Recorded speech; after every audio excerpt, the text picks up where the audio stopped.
And we welcome in BYU TV basketball analyst Steve Cleveland to our True Blue studios. Good to see you. Good to be here. That was an interesting game the other night with UT San Antonio and then Northridge as well. Northridge, a nail-biter right to the end, and then a 14-1 run by BYU kind of pushed them back.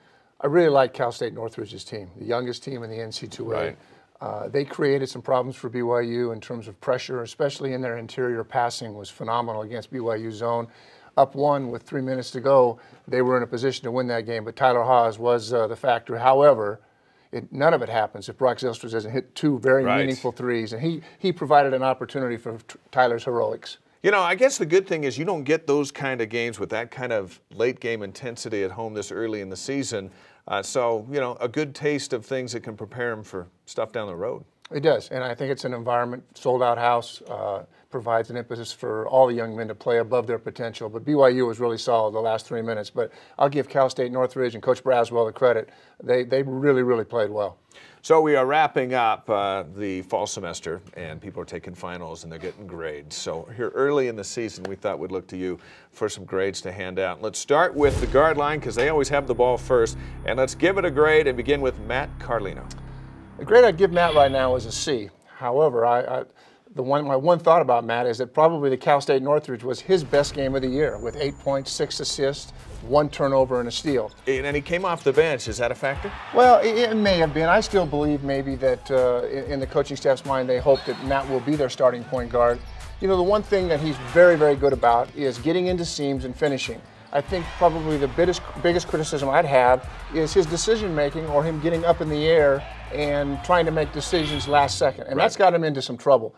But I think that he needs to understand that BYU does not need him to score 20 points for them to be an outstanding basketball team. I believe his shooting will come back. I know he's 1 for 17 for the three. Yeah. He's better than that. We know that. He'll get his shot back. He needs to believe that he can make a contribution to this team even when he's not shooting well, and I think that's important for him to learn. Well, one thing BYU's got to be really happy about is Tyler Haws is going to be worth the price of the ticket for the next 3 years, and boy, has he had a great start to the year. 32 the other night. Unbelievable performance. Not only the 32, but he just does so many things. I think offensively as good as a guard that they've had here in the last 15 to 20 years. What grade's he getting? He's getting an A. Nice. And 50% shooting, 40% three-point shooting. You take a look at his stats, 23 points a game. He's got him right there, as you just saw in the short corner. He can post up smaller guards. He comes off of screens, reads, hits that mid-range jumper, hits the three, and best of all, give him the ball late in the game. He's a 94% free throw shooter. Yeah. He's going to be fun to watch. Yeah. All right, let's go to the front court. You had Brandon Davies, Nate Austin, Ian Harwood, Josh Sharp, throwing Augie Ambrosino. What grades that group get? That group gets a B, and I think a big part of that is Brandon Davies inside. His ability to score, he's much improved over last year, much more under control, can finish from both sides of the floor. How does he stay out of foul trouble? You know, I think we're going to look at it as a weakness. The reason this group has a B and not an A is because post defense has been somewhat of a liability. They have to double the low post to keep Brandon out of. The zone is also really effective.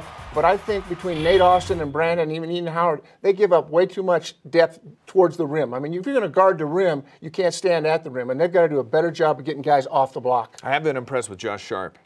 He's been phenomenal. His energy, I mean, I think he's going to earn that 4 spot. Ambrosino, I know, started the other night. He'll be a good off-the-bench guy, ability to shoot the 3, but Josh Sharp is getting more and more confident, and he's got so much energy. Got a great motor. Overall grade for the team? A B. A B. I think they're 4-2. They've won the games they're supposed to win. I think that we all watched the Notre Dame game and knew that they probably could have beat Notre Dame. I think they're good enough to beat Notre Dame and would have beaten Notre Dame at home. But they've got some great tests coming up. But I like the overall play of this basketball team. I said early on I felt they'd win 25-plus games and get to the NC2A tournament. I still feel that's true. I think the schedule is a confidence-building schedule. They've got a couple big tests to go. Iowa State, Baylor, those will be games, but those are still winnable games even on the road. What about Montana Wednesday night up in Salt Lake City? Well, you know, they're a pretty frequent NC2A tournament team. Right. They've been the best team in the Big Sky for a number of years. Will Cherry, their best player, I'm not sure he's going to play, but they're well coached.